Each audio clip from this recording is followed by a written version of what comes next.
You may think that antiseptic wipes or sprays are necessary to kill germs and pathogens. But there's actually a metal that kills germs on contact, no cleaning supplies necessary. This is the copper. A material that cultures across the globe have recognized as vital to our health for more than 1,000 years. The recent research on coronavirus done by the New England Journal of Medicine found that copper got rid of the virus on its surface within only 4 hours, which is the fastest among all other surfaces in the test. So, what makes copper so effective for killing microbes like bacteria and viruses, and why isn't it being used everywhere?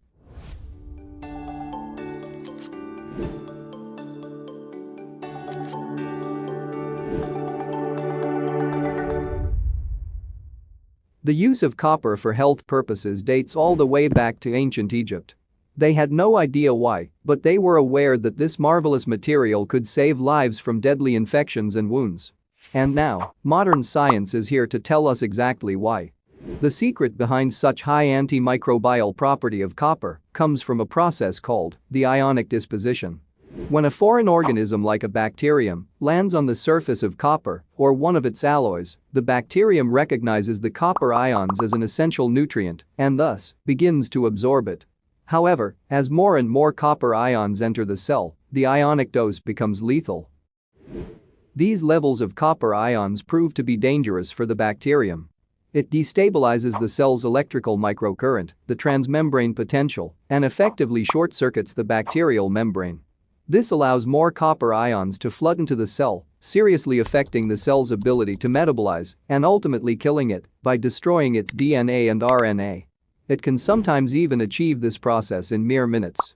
The list of microbes it can kill is truly impressive, including MRSA, E. coli, norovirus, coronavirus, and antibiotic-resistant strains of staph.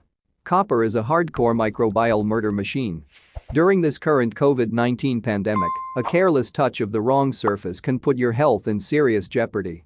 But on a copper surface, the virus rarely live long enough to do any harm. So, what is preventing us from using it at all places? The answer is cost. It's also harder to maintain than materials like steel, plastic, and glass. Copper can tarnish and lose its coloration over time. The researchers still argue that an investment in copper is a lifelong investment.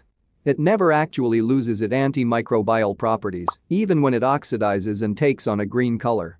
Now we can probably only hope that the world's governments get over their aesthetic-based metal discrimination and change their minds.